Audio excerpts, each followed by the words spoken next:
जय श्री राम। श्री रामायण का एक छोटा परंतु मन को भावुक करने वाला पात्र है केवट। निषादराज गुह का आदरातिथ्य ग्रहण करने के उपरांत प्रभु श्री राम, लक्ष्मण, माता सीता वन की ओर प्रस्थान करते हैं। गंगा जी के किनारे आने पर प्रभु ने नाव मांगी। बुलाने पर भी केवट नाव देने पर तैयार नहीं था। कारण पूछने पर केवट ने कहा, प्रभु, आपके चरणों के स्पर्श से पत्थर की शिला सुंदरी हो गई। मेरी नाव तो काठ की, लकड़ी की है। अगर मेरी नाव सुंदरी हो जाएगी तो मेरी रोजी रोटी मारी जाएगी, जिससे मैं अपने परिवार का भरण पोषण करता हूँ। प्रभु, मैं तो कोई दूसरा काम भी नहीं जानता जिससे मैं अपना उदर निर्वाह कर सकूं।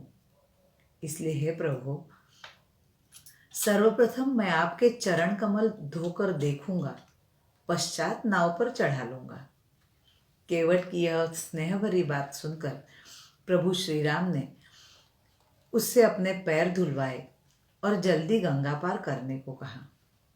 प्रभु का चरणोदक पीकर केवट ने प्रभु श्री राम सहित माता सीता एवं लक्ष्मण जी को गंगा पार कराया।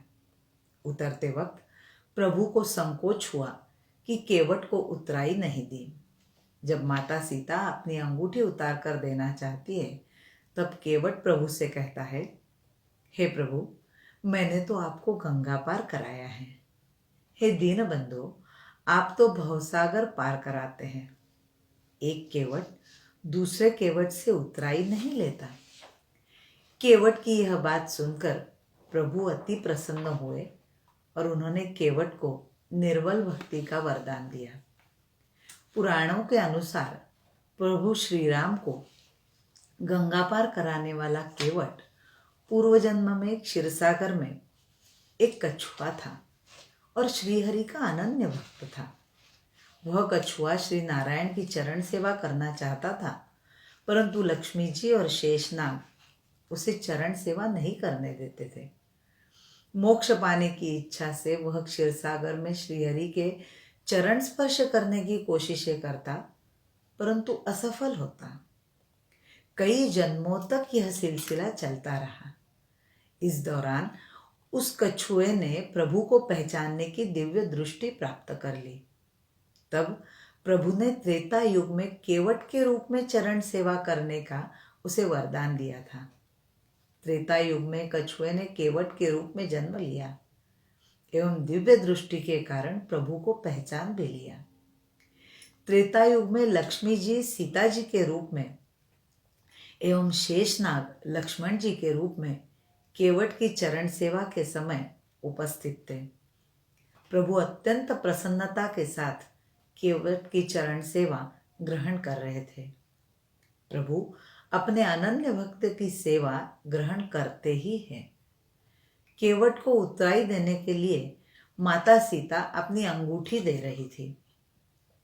सभी भक्तों के मन में यह प्रश्न आता है कि जब वनगमन के समय सीता जी ने अपने सभी आभूषण उतार दिए थे, तब यह अंगूठी कैसे रह गई? इस विषय में रामायण में एक कथा है। एक बार क्षीरसागर में हास परिहास करते वक्त शेषनाग जोर से हंसे।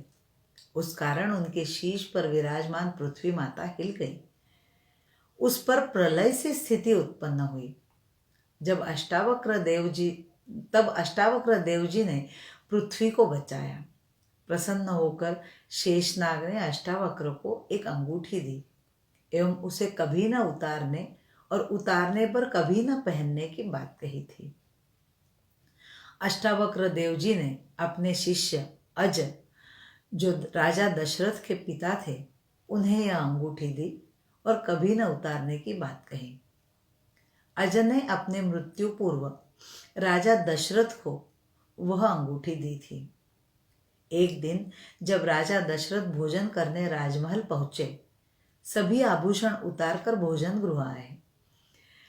भोजन करने लगे तब माता कौशल्या ने, आज सबसे बड़ी पुत्रवधू सीता ने पहली बार भोजन बनाया है, उसे शगुन दीजिएगा। ऐसा बताया। राजा दशरथ की उंगली में मात्र वही अंगूठी थी। राजा दशरथ जी ने सीता जी को वही अंगूठी शगुन के तौर पर दी और कभी न उतारने के लिए कहा। गंगा पार जाने के बाद प्रभु को संकोच करते देख दिल की बात जानने वाली माता सीता जी ने वही अंगूठी केवट को देने के लिए प्रभु रामचंद्र जी को दी थी, परंतु केवट ने उतराई लेने से इनकार कर दिया। पश्चात अशोक वाटिका में हनुमान जी सीता जी को यही अंगूठी दिखाते हैं। तब माता सीता उस अंगूठी को पहचान लेती है और हनुमान को प्रभु ने ही भेजा है, इस बात पर उन्हें विश्वास होता है। जय जय श्री राम। अयोध्या धाम में श्री राम जन्मभूमि पर निर्मित होने वाले भव्य श्री राम मंदिर हेतु निर्धारित राम सेवकों को अधिकाधिक समर्पण राशि प्रदान कर श्री राम मंदिर के निर्माण में गिलहरी की भूमिका का निर्वहन कर पुण्य कार्य में अपनी सहभागिता सुनिश्चित करें। जय जय श्री राम, जय जय श्री राम, जय जय श्री राम।